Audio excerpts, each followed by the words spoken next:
రొంపిచెర్ల మండలం బొమ్మయ్య గారిపల్లి పంచాయతీలో 2.57 కోట్ల రూపాయల వ్యయంతో నిర్మించిన ఆదర్శ పాఠశాల బాలికల వసతి గృహాన్ని రాష్ట్ర విద్యుత్ ఇంధన గనులు పర్యావరణ శాఖ మంత్రి పెద్దిరెడ్డి రామచంద్రారెడ్డి ప్రారంభించారు. తిరుపతి పీలేరు హైవే నుంచి ఆదర్శ పాఠశాల వరకు 29 లక్షల రూపాయల వ్యయంతో నిర్మించిన సిమెంట్ రోడ్డును మంత్రి ప్రారంభించారు. ఈ సందర్భంగా విచ్చేసిన మంత్రికి విద్యార్థులు, పాఠశాల యాజమాన్యం పూర్ణకుంభ స్వాగతం పలికారు.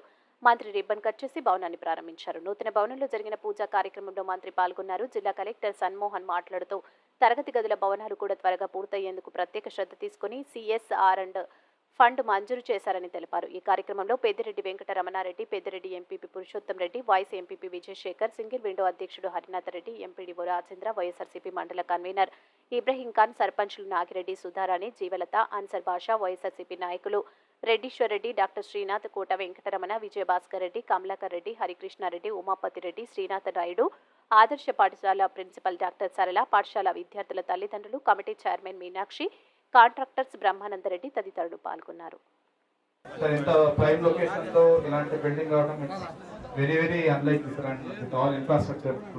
ఎలక్ట్రిసిటీ కానీ, పవర్ కానీ, రోడ్ కానీ, వాటర్ కానీ అన్ని రెడీగా పెట్టుకొని మనం కొంత CSR ఫండ్స్ కూడా వాడి ఈ బిల్డింగ్ కంప్లీట్ చేయడం జరుగుతుంది. అండ్ నెక్స్ట్ అకాడమిక్ ఇయర్ నుంచి దీన్ని ఫుల్ ఫ్లెడ్జ్గా వాడతామని చెప్పి తెలియజేసుకుంటున్నాం సార్. అండ్ అక్కడ ఉన్న 5 crores వర్త్ బిల్డింగ్ కూడా కొన్ని కారణాలు ఆగిపోయింది సార్. అది కూడా మళ్ళీ స్టార్ట్ చేయడానికి ఇది పర్మిషన్ స్టార్ట్ చేస్తుంది సార్. అండ్ దీంతో పాటు ఆ క్లాస్ రూమ్స్ కూడా వాడడానికి నెక్స్ట్ అకాడమిక్ ఇయర్ స్టార్ట్ చేయడానికి ప్రయత్నం చేస్తున్నాం.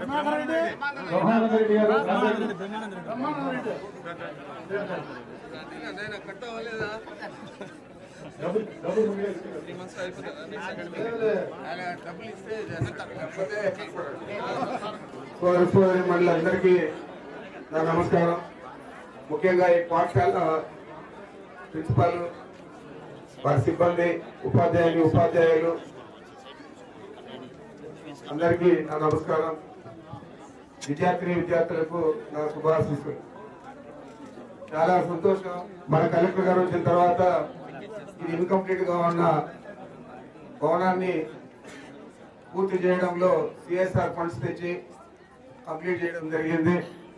ఇంకా ఇప్పుడు కాంట్రాక్టర్ తొందరగా చేస్తా అంటున్నాడు. ఆయన 50 లక్షలు అడిగాడంటే అది కూడా తొందరలోనే కలెక్టర్ గారు ఇస్తా అని చెప్పారు.